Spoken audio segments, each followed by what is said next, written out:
नमस्कार साथियों, स्वागत है आप सभी को अपने परिवार मिशन टीचर में। उत्तर प्रदेश में शिक्षक बनने का सपना देखने वाले मेरे सभी भावी शिक्षकों को मेरा प्रणाम। दोस्तों, यूपी टेट 2026 का बिल्कुल बच चुका है। इस बार हमें सिर्फ परीक्षा पास नहीं करनी है, बल्कि मेरिट में भी जगह पक्की करनी है। और इस सफ़र में आपका सबसे बड़ा साथी बनने जा रहा है आपका पसंदीदा विषय ईवीएस यानी पर्यावरण अध्ययन। तो बहुत से छात्र मुझसे कहते हैं, सर ईवीएस का सिलेबस तो समंदर जैसा है, विज्ञान भी है, भूगोल भी है, संविधान भी और पर्यावरण भी, तैयारी कहाँ से शुरू करें? तो घबराइए मत। जब आपने मिशन टीचर का हाथ थाम लिया है तो डरने का कोई बात नहीं। ईवीएस वो विषय है जो आपकी परीक्षा में 30 में से 30 अंक दिला सकता है। यह रटने का नहीं बल्कि समझने का विषय है, हमारे रोज़मर्रा की ज़िंदगी से जुड़ा विषय है। तो इस मिशन टीचर में हमारी ईवीएस की रणनीति क्या होगी, ध्यान से सुनिए। सबसे पहले हम लोग एससीईआरटी और एनसीईआरटी का निचोड़, उत्तर प्रदेश बोर्ड की किताबें और एनसीईआरटी के हर उस टॉपिक को कवर करेंगे जहां से सीधे सवाल बनते हैं। और इस महामैराथन में पूरा पर्यावरण का सिलेबस देखेंगे, जो इसके लिए एक और क्लास बनेगी और ये 2 क्लास इसके लिए काफ़ी है। तो आज पहली क्लास है, इसे पूरा देखिए और इसे देखने के बाद आप भी कहेंगे हाँ। याद रखिए साथियों, यह सिर्फ एक परीक्षा नहीं है, यह आपके माता पिता उस सपने को सच करने का मौका है जो उन्होंने आपको एक सरकारी स्कूल में शिक्षक के रूप में देखने के लिए समझा है। कुर्सियाँ सीमित हैं, दावेदार लाखों हैं, लेकिन मिशन टीचर का हर एक शेर और शेरनी इस बात पर आपकी सीट छीन कर रहेगा। तो देर किस बात की, आज ही हमारे साथ जुड़िए और ईवीएस की स्पेशल क्लास का टाइम टेबल नीचे दे दिया गया है। तो अगर आप भी इस बार अपने नाम के आगे शिक्षक या शिक्षिका लगाना चाहते हैं तो मिशन टीचर चैनल को सब्सक्राइब कर लीजिए और वीडियो को लाइक कीजिए और अपने सभी दोस्तों के साथ शेयर कर दीजिए। कमेंट बॉक्स में अभी लिखिए, अब की बार यूपी टेट पार। मिलते हैं सीधे इस क्लास में। तो चलो शुरू करते हैं आज की क्लास बिना देर के हुए।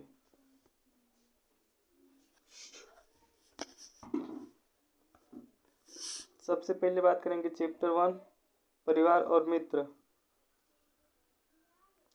यह अध्याय हमें परिवार, रिश्ते, मित्र, पशु पक्षी और पौधे के बारे में समझाता है। सबसे पहले बात करेंगे परिवार। परिवार समाज की सबसे छोटी इकाई है। परिवार में माता पिता, भाई बहन, दादा दादी रहते हैं।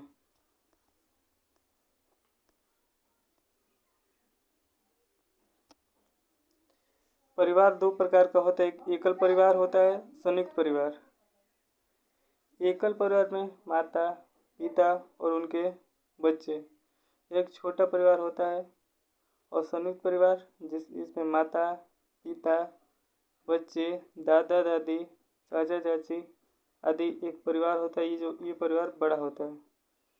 इसमें परिवार का हर सदस्य, परिवार का महत्व जो होता है, इस परिवार का महत्व सुरक्षा प्रदान करना, प्रेम और स्नेह देता है, अच्छे संस्कार मिलता है और आवश्यकता की पूर्ति करता है। अगर बात करें रिश्ते की,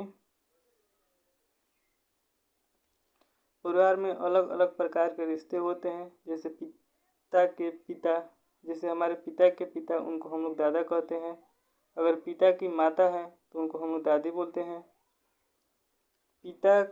माता के पिता को नाना और माता की माता को नानी, पिता का भाई चाचा और पिता की बहन बुआ, माता का भाई मामा और माता की बहन को मौसी बोलते हैं। अब बात करेंगे मित्र। मित्र हमारे जीवन का महत्वपूर्ण हिस्सा होते हैं। एक अच्छे मित्र के क्या क्या गुण होते हैं? वह ईमानदार होते हैं, सहयोगी होते हैं, दयालु होते हैं, विश्वास पात्र और मददगार होते हैं। मित्रता का महत्व हमारे जीवन में क्या है?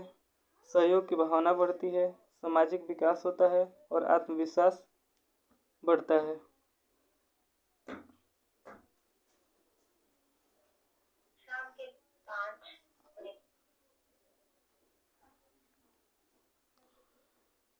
पशु पक्षी हमारे मित्र। कई से पशु पक्षी भी हमारे मित्र होते हैं, जैसे पालतू पशु गाय, भैंस, बकरी, कुत्ता, बिल्ली और घोड़ा। इनसे क्या लाभ मिलता है? जैसे गाय से हमें दूध मिलता है, भेड़ से ऊन मिलता है, घोड़े से परिवहन किया जाता है और कुत्ते से सुरक्षा मिलती है। और पक्षियों से भी हमको लाभ होता है, जैसे मुर्गियां हैं, ये अंडा देती हैं। और बात करें कुछ तो पशुओं के घर, जैसे पशुओं के घर में शेर के पशु को हम लोग मांद कहते हैं, घोड़ा के घर को अस्तबल कहते हैं, गाय के घर को गौशाला, कुत्ता को केनेल, मधुमक्खी के घर को छाता कहते हैं और पक्षी के घर को घोंसला कहते हैं। उसके बाद बात करेंगे तो पशुओं का भोजन। तो पशुओं का भोजन निम्न होता है, देखिए, जैसे शाकाहारी, केवल पेड़ पौधे खाने वाले, जैसे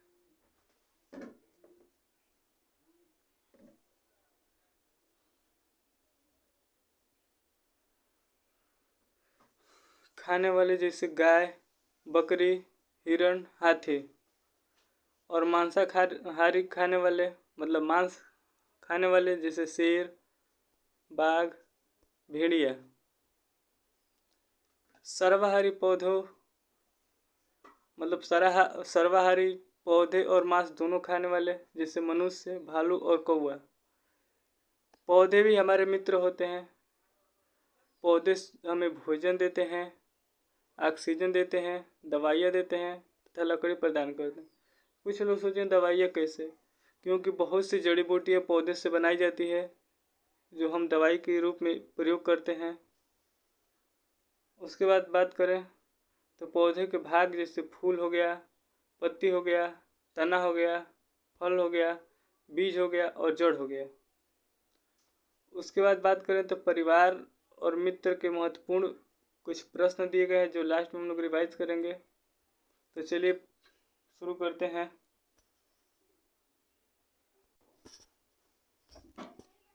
तो अंत में इस चैप्टर से बनने वाले महत्वपूर्ण प्रश्न देख लेते हैं। है कि संयुक्त परिवार में कौन रहता है? तो कई परिवार पीढ़ियों के सदस्य जुड़े होते हैं। उसके बाद माता के भाई को क्या कहते हैं? मामा। पिता के बहन को क्या कहते हैं? बुआ। गाय किस प्रकार का पशु है? शाकाहारी। शेर का घर क्या कहलाता है? मांद। मधुमक्खी का घर क्या कहलाता है? छाता।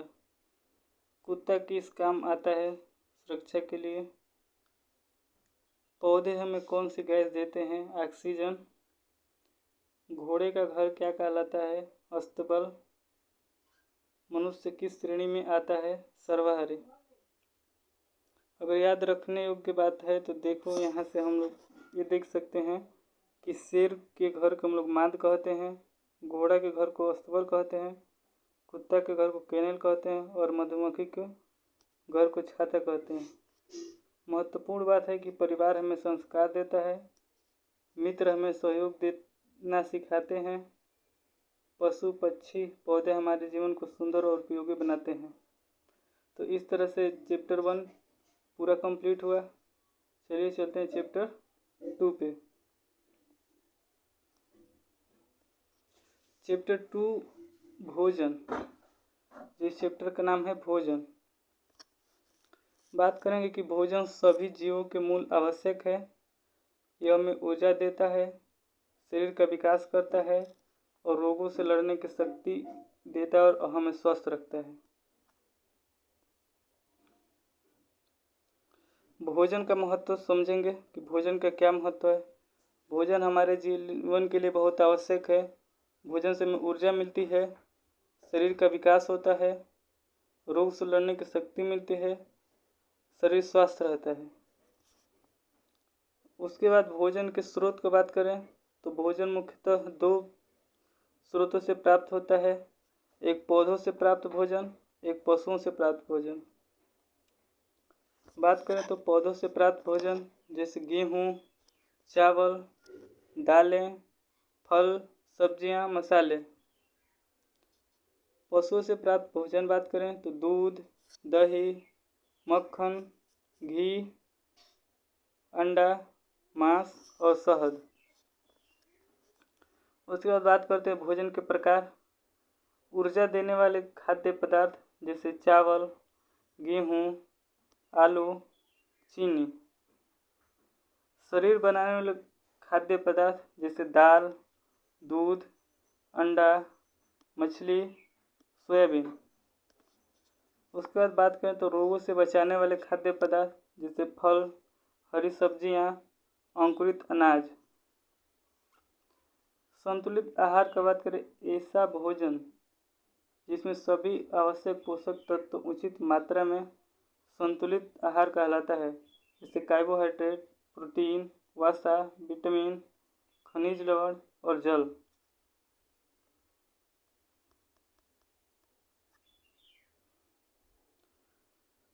बात करें पोषक तत्व और उनके कार्य के तो कार्बोहाइड्रेट हमें ऊर्जा प्रदान करता है, प्रोटीन शरीर का निर्माण करता है, वसा ऊर्जा संग्रह करता है, विटामिन रोगों से सुरक्षा करता है, खनिज लवण हड्डियों और दांतों को मजबूत कर बनाता है और जल शरीर की क्रियाओं का संचालन करता है।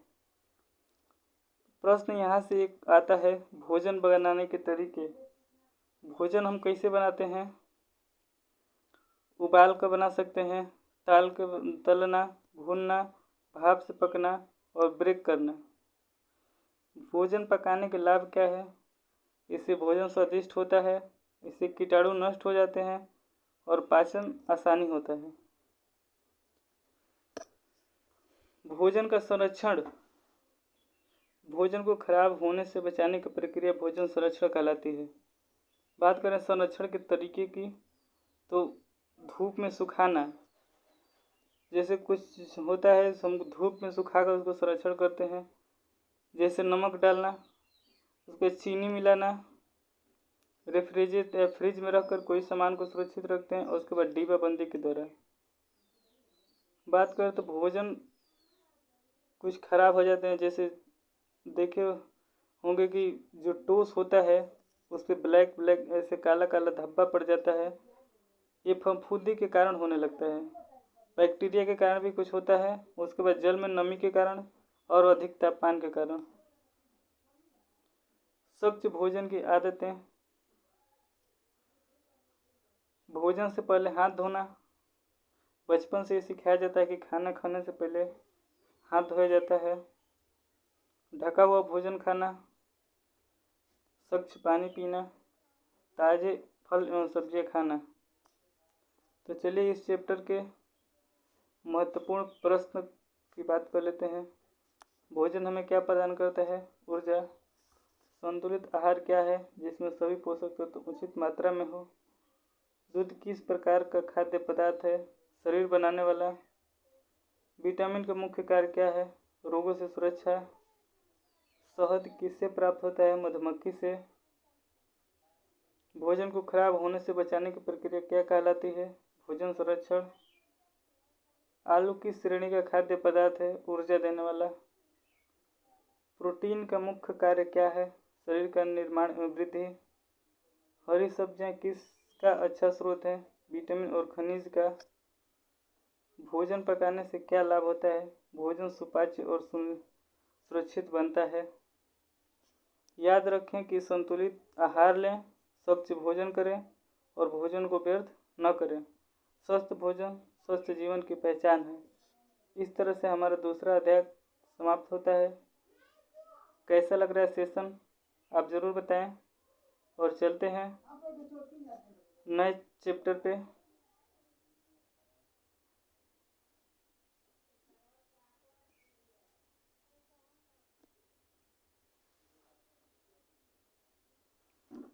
नए चैप्टर की बात करें तो आश्रय, जिसे हम लोग शेल्टर कहते हैं, आवास।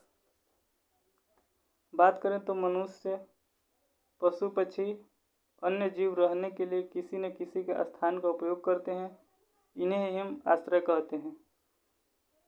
बात करें कि आश्रय का क्या महत्व है, यह हमें धूप, वर्षा, ठंड, गर्मी, हवा से बचाता है, सुरक्षा प्रदान करता है, आराम करने और रहने के लिए स्थान देता है, हमारी वस्तुओं की रक्षा करता है।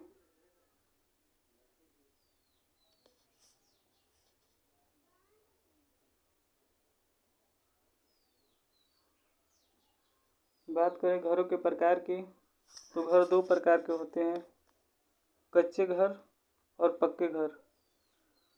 कच्चे घर बात करते हैं, ये मिट्टी, घास फूस, बांस की लकड़ी आदि से बनाए जाते हैं। आप देख सकते हैं ये अधिकतर गांव में देखने को मिलता है।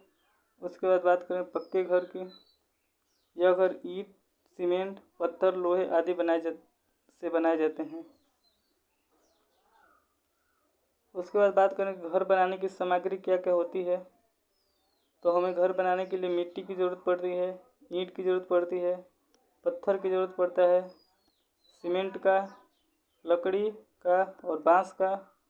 उसके बाद खपरेल का भी घर बनता है, जो लोहे या टीन की चादरें जिसे हम लोग करकट बोलते हैं, और कंक्रीट की ज़रूरत पड़ता है।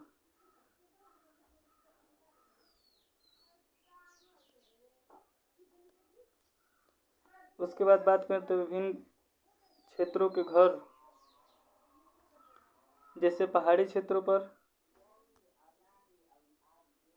क्षेत्र पर ये घर ढलवा छत वाले होते हैं। हालांकि बर्फ़ की बारिश पानी आसानी से नीचे गिर जाता है। आप देख सकते हैं ऐसे, मतलब ये घर ऐसे बनाए जाते हैं, ऐसे, ताकि इस पर से बर्फ़ पड़े तो ये नीचे ऐसे गिर जाए।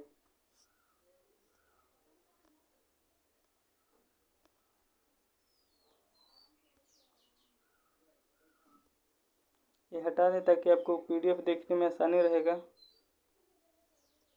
इस क्लास की पीडीएफ के लिए आप कमेंट करिए, ज़्यादा से ज़्यादा अगर कमेंट आता है इस क्लास की पीडीएफ दिया जाएगा, वो भी एकदम फ्री ऑफ कास्ट।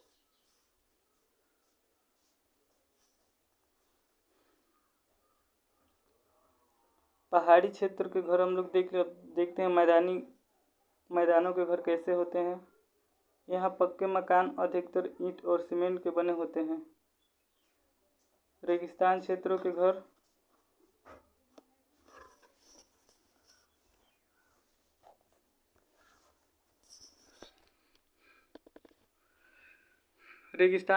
घर, यहाँ गर्मी अधिक होती है, इसलिए मोटे दीवारें वाले घर बनाए जाते हैं। ये मिट्टी या पत्थर के होते हैं। उसके बाद बात करें समुद्री तटीय क्षेत्रों के घर, यह अधिक वर्षा और तेज़ हवाएं चलती हैं। यहाँ के घर ऊपर ऊंचे खंभों पर बनाए जाते हैं।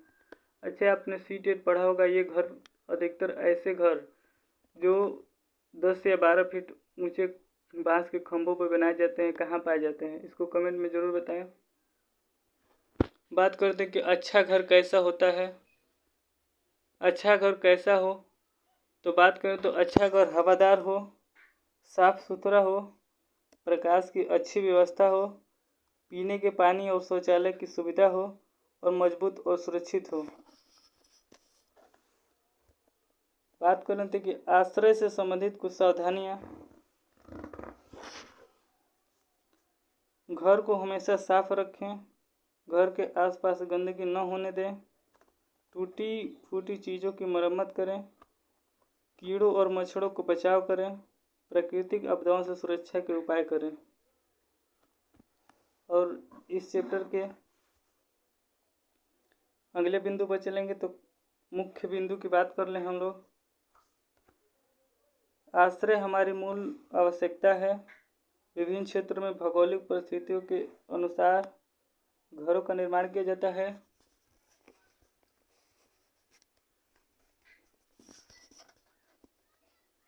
घर बनाने के लिए अलग अलग सामग्री का उपयोग होता है। हमें अपने घर और आसपास का वातावरण साफ और सुरक्षित रखना चाहिए।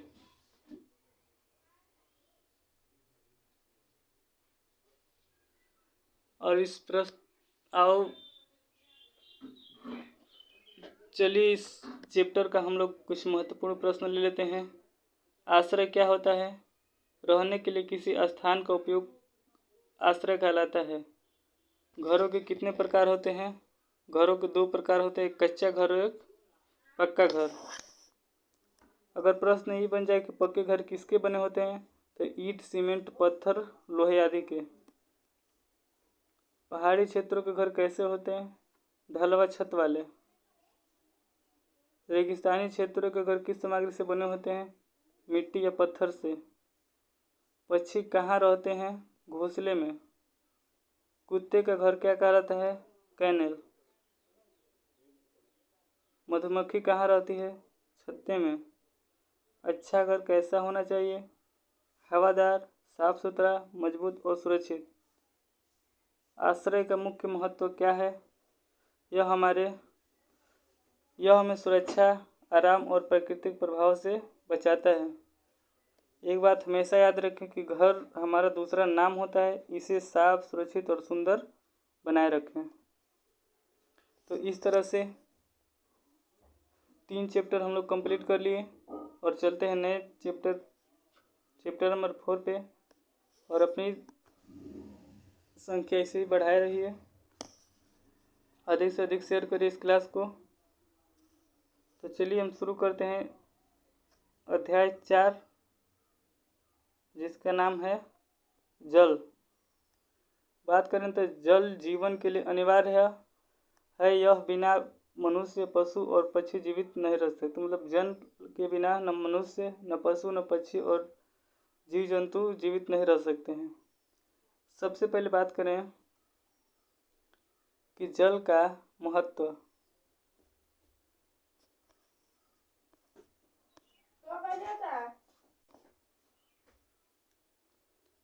बात करें जल के महत्व की,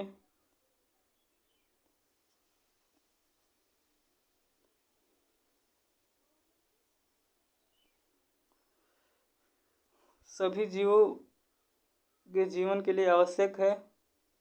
जल से प्यास बुझती है। खाना बनाने, नहाने, कपड़े धोने, सफाई आदि के लिए जल की आवश्यकता होती है। पौधों की वृद्धि के लिए जल की जरूरी है। कारखानों और उद्योगों में जल का उपयोग होता है। जल से बिजली मतलब जल विद्युत उत्पन्न की जाती है। जल का क्या स्रोत है, इसको देख लेते हैं।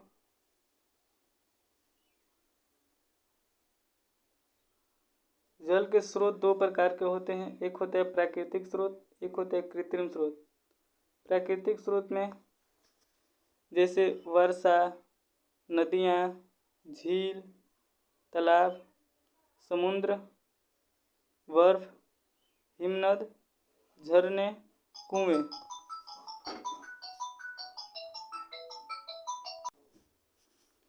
बात करते हैं कृत्रिम स्रोत की, तो नलकूप, बोरवेल, हैंडपंप, टंकी, बाथ।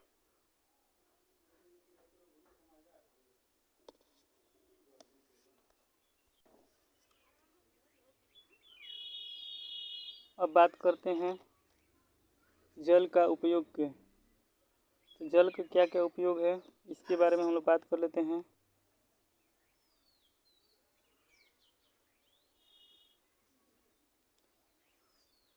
घरेलू कार्यों में जैसे पीने, खाना बनाने, नहाने, कपड़ा धोने, सफाई आदि में।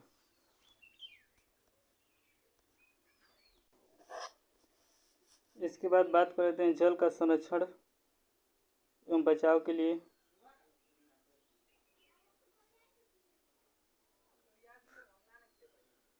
जल का संरक्षण, हमें जल का सदुपयोग करना चाहिए, इसे व्यर्थ नहीं करना चाहिए। जल संरक्षण के तरीके: नल को खुला न छोड़ें, लीकेज वाले नलों और पाइपों को तुरंत ठीक करें, वर्षा जल संचय करें, बाल्टी का उपयोग करें, मानव के स्वास्थ्य मग का उपयोग करें। पौधों को नियमित जल दें परंतु अधिक जल न दें। तालाबों, झीलों और नदियों को साफ रखें। कम जल से अधिक काम करने की आदत डालें, क्योंकि जल है तो कल है।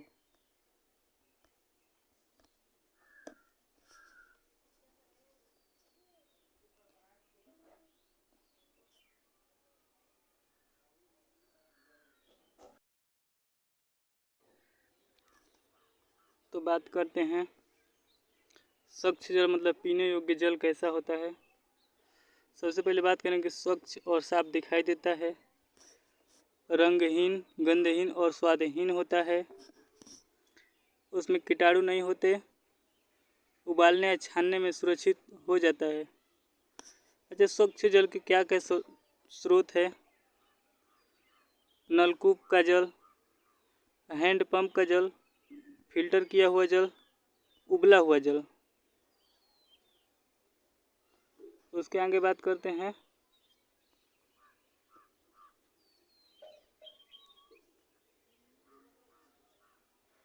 जल प्रदूषण का। तो जब जल में हानिकारक पदार्थ मिल जाते हैं तो जल प्रदूषित हो जाता है।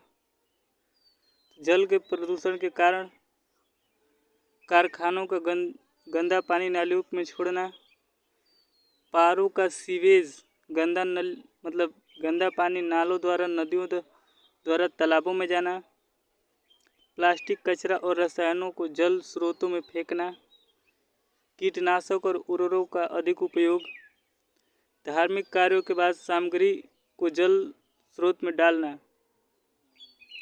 जल प्रदूषण के दुष्परिणामी प्रभाव क्या होता है। पीने योग्य जल की कमी होती है, कई बीमारियां फैलती है, जलीय जीवों की मृत्यु होती है और पर्यावरण असंतुलित होता है। जल संरक्षण के लिए सामुदायिक प्रयास।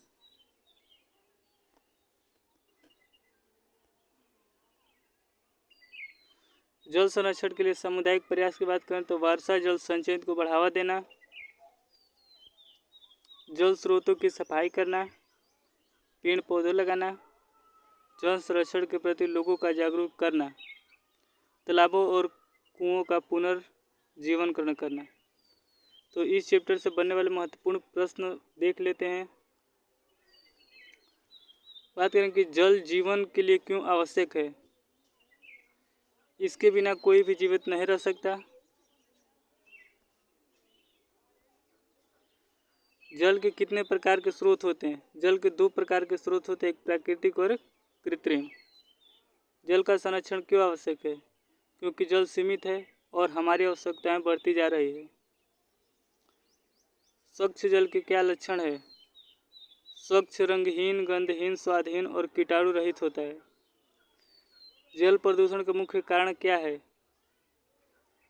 जल कारखानों का गंदा पानी, सीवेज, कचरा, रसायन आदि इसका मुख्य कारण है। जल प्रदूषण के क्या दुष्परिणाम है। बीमारियां फैलती है, जलीय जीव मरते हैं, जल की कमी होती है। वर्षा जल संचयन क्या है। वर्षा जल के इकट्ठा करने की सुरक्षित रखना।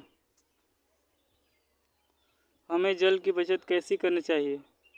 नल बंद रखें, लीकेज ठीक करें, बाल्टी का उपयोग करें आदि।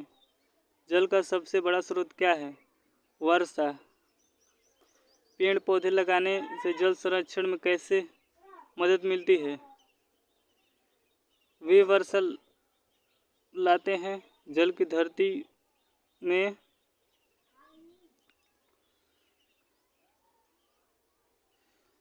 अब याद रखने जल अनमोल है। जल का सदुपयोग करें, दुरुपयोग नहीं। हर बूंद कीमत है, इसे बचाएं। स्वस्थ जीवन के लिए जल पिएं, जल बचाएं और जीवन बचाएं। इस मोटो के साथ आप हमेशा जल की रक्षा करें, जल सेव करें, save life and save water. और एक महत्वपूर्ण प्रश्न यहाँ से बन सकता है कि जल दिवस कब मनाया जाता है। तो इस प्रश्न का उत्तर कमेंट में आंसर जरूर करें कि जल दिवस कब मनाया जाता है। तो इस तरह से 4 चैप्टर कंप्लीट हो गए। और चलेंगे नेक्स्ट चैप्टर पे। अच्छा, इसको हम इरेज कर देते हैं ताकि PDF तुम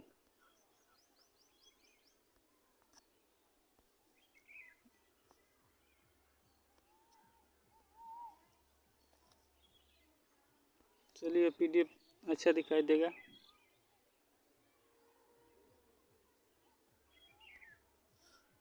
नेक्स्ट चैप्टर पे चलते हैं।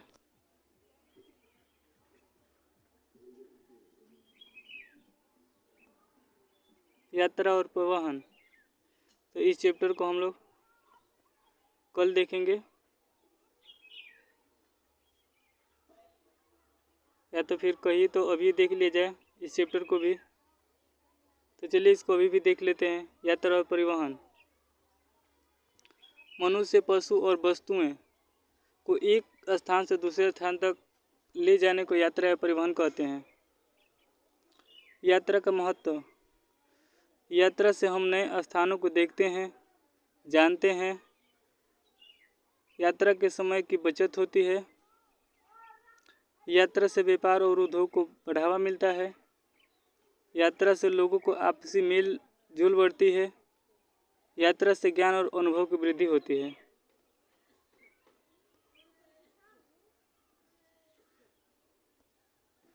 तो कुछ परिवहन के नाम देख लेते हैं हम लोग। जैसे स्थल परिवहन की बात करें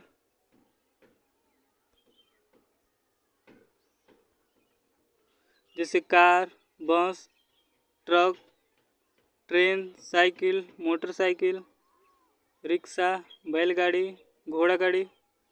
और जल परिवहन की बात करें तो जहाज, नाव, फेरी। वायु परिवहन की बात करें तो हेलीकॉप्टर, एरोप्लेन।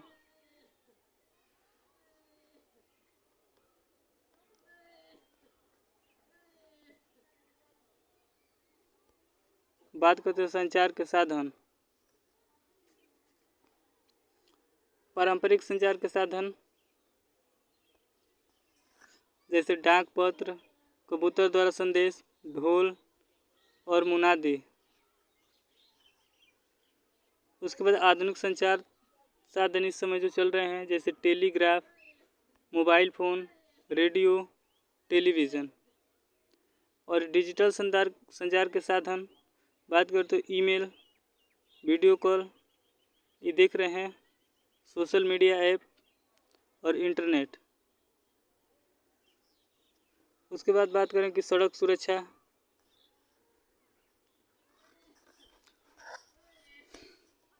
सड़क पर हमेशा बाईं ओर चलें।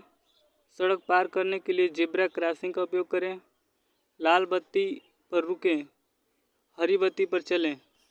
मतलब लाल बत्ती, अगर ट्रैफिक में कहीं रेड बत्ती जल रही है तो हमको रुकना है, और हरी बत्ती जल रही है तब हमको क्या करना है, चलना है।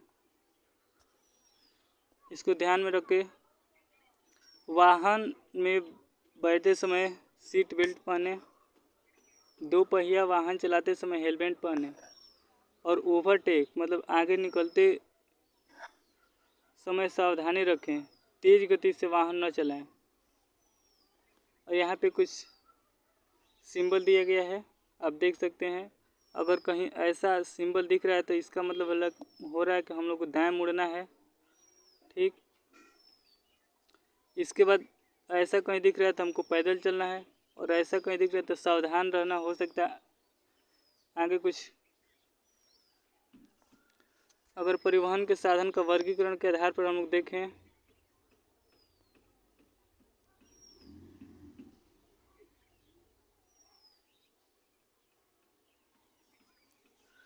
तो गति के आधार पे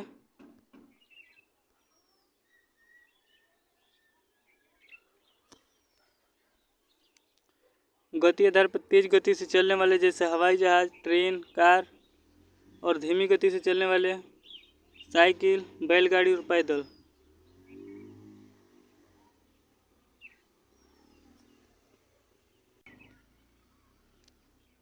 शक्ति के आधार पर करें तो मानव शक्ति से चलने वाले जैसे साइकिल, रिक्शा। पशु शक्ति से चलने वाले बैलगाड़ी, घोड़ा गाड़ी। और मशीन इंजन से चलने वाले बस, कार, ट्रक, ट्रेन। और मार्ग के आधार पर करें तो स्थल मार्ग पे जैसे सड़क और रेल, जल मार्ग पे नदी, समुद्र और वायु मार्ग जो आकाश में चलते हैं। तो इस तरह यात्रा के प्रकार की अगर बात करते हैं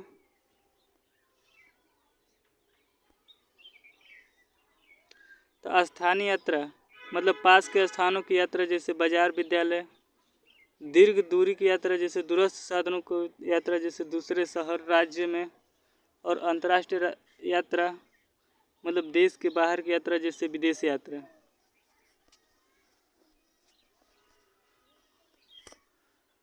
बात करते हैं संचार का महत्व का।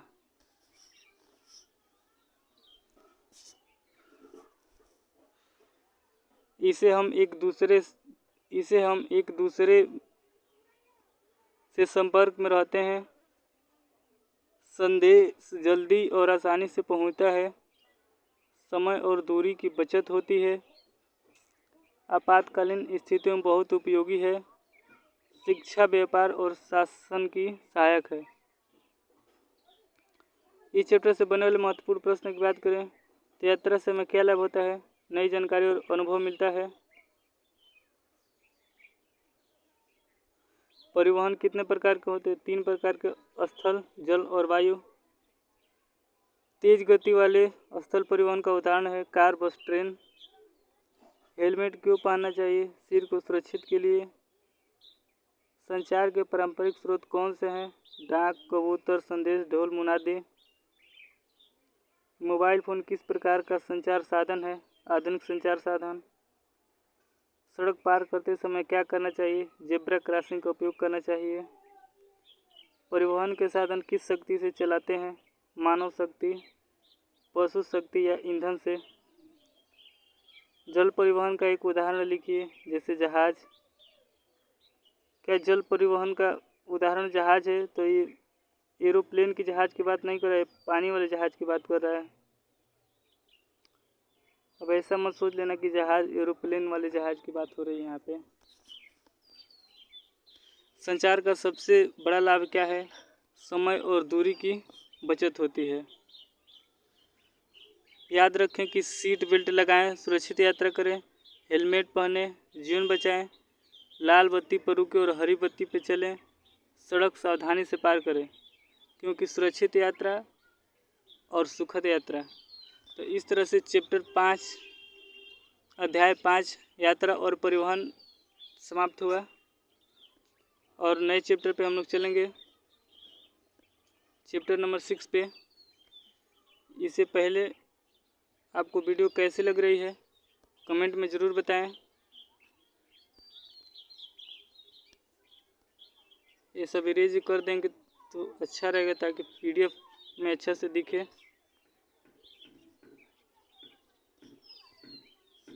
तो चलिए चलते हैं नेक्स्ट चैप्टर पे।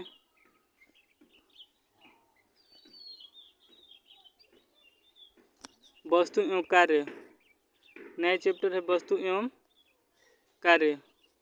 कौन सी वस्तु किस काम आती है? सबसे पहले बात करें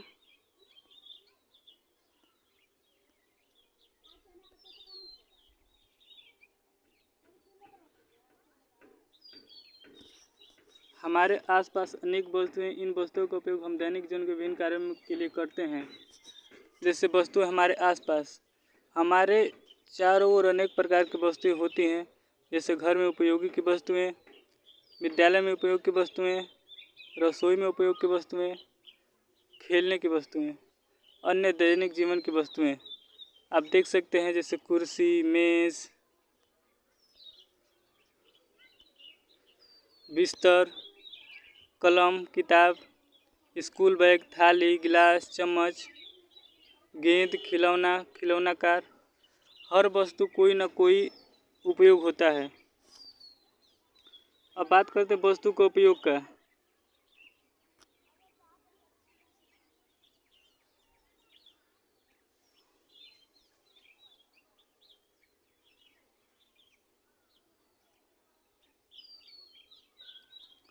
वस्तु का उपयोग की बात करें तो सबसे पहले बात करते हैं कपड़े शरीर को ढकने के लिए, भोजन खाने के लिए, पानी पीने, नहाने और कपड़ा धोने के लिए, किताब पढ़ने और ज्ञान प्राप्त करने के लिए, पासपोर्ट यात्रा करने के लिए, क्योंकि हम दूसरे कंट्री में जाते हैं तो पासपोर्ट की ज़रूरत पड़ती है, घड़ी समय जानने के लिए, झाड़ू सफाई करने के लिए, पंखा हवा देने के लिए और मोबाइल बात करने जानकारी के लिए, चश्मा देखने की सहायता के लिए। हर वस्तु अपने जीवन में को आसान बनाती है। लोग अपने जीवन यापन के लिए विभिन्न प्रकार के कार्य करते हैं। जैसे हम लोग पढ़ाई कर रहे हैं, तो इसे ही बताइए हम लोग किस चीज़ का पढ़ाई करें। इसमें से इतना तो पता है हम लोगों को कि हम लोग शिक्षक बनने के लिए ये पढ़ाई कर रहे हैं। क्योंकि शिक्षक बनने का पहला पड़ाव है, क्योंकि जब तक हम टेट नहीं पास करेंगे तब तक हम शिक्षक नहीं बन सकते हैं। उसके बाद डॉक्टर, पुलिसकर्मी, किसान, दर्जी, मजदूर, नाई, दूध वाला और डाकिया। हर कार्य हमारे समाज के लिए आवश्यक है। हर कार्य हमारे समाज के लिए आवश्यक है।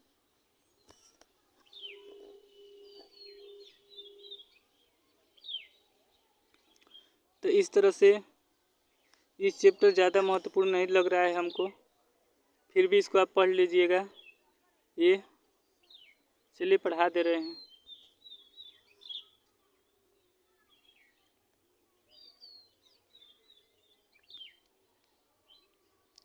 बात करते हैं कार्य की वस्तुएं। जैसे लिखने के लिए हमें पेंसिल, कापी और कलम की आवश्यकता होती है। खाना बनाने के लिए गैस, चूल्हा, बर्तन और इस सब की आवश्यकता पड़ती है। सिलाई करने के लिए हमें सिलाई मशीन या सुई धागा का ज़रूरत पड़ता है।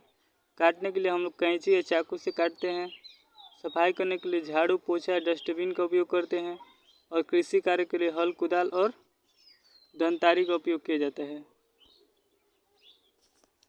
इसके बाद बात करें कि वस्तुएं और उनका देखभाल।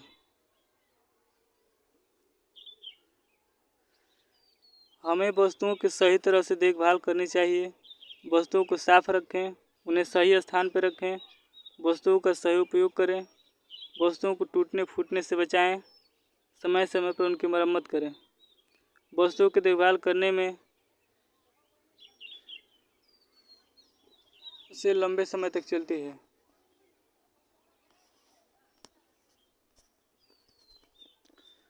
उसके बाद बात करें बचत और सावधानी की, तो वस्तुओं का उपयोग समझदारी से करें। जैसे बिजली, पानी का बचत करें, कागज़ की बचत करें, टूट फूट से बचाएं, ज़रूरत की चीज़ें ही खरीदें, पुनः उपयोग करें। बचत करेंगे तो संसाधन बचेंगे और भविष्य सुरक्षित होगा। साधन और मशीनें की एक बार बात कर लेते हैं।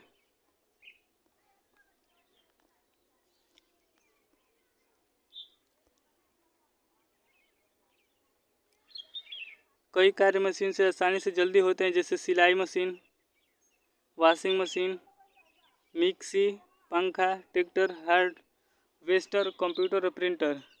मशीनें हमारे समय और श्रम को बचाती है। महत्वपूर्ण प्रश्न और उत्तर की बात करें तो वस्तुएं किसे कहते हैं? वे चीज़ें जिनका हम उपयोग करते हैं। किताब का उपयोग किस लिए किया जाता है? पढ़ने और ज्ञान प्राप्त करने के लिए।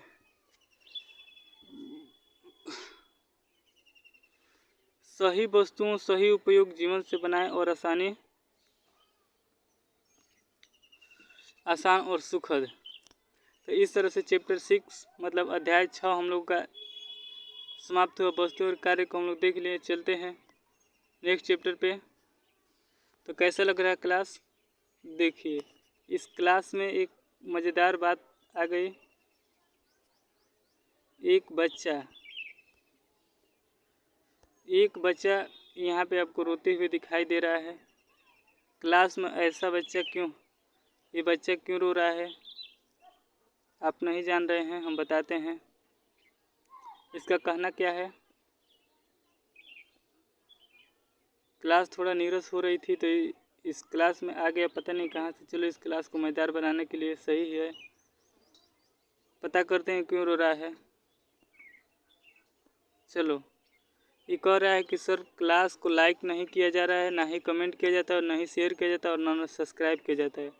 तो चलिए इस चैनल को आप जल्दी से जल्दी सब्सक्राइब कर दीजिए और अपने दोस्त मित्रों को अधिक से अधिक शेयर करिए और कमेंट करके ये ज़रूर बताएं कि वीडियो कैसा लग रहा है, और एक बच्चे के इस रोने के लिए एक लाइक कर देना है। तो चलिए चलते हैं फिर से नए चैप्टर, हमारा अध्याय 7 बात करेंगे हमारा पर्यावरण।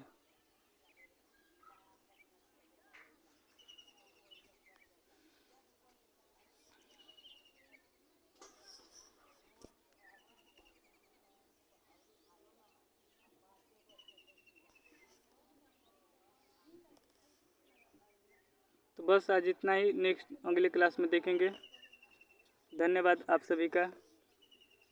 इसके आगे हम लोग 9 तक यहाँ तक पढ़ लिए हैं और नेक्स्ट इसके आगे हम लोग पढ़ेंगे दूसरे क्लास में। ये पार्ट 1 कर दे रहे हैं इसको, ये पार्ट 1 है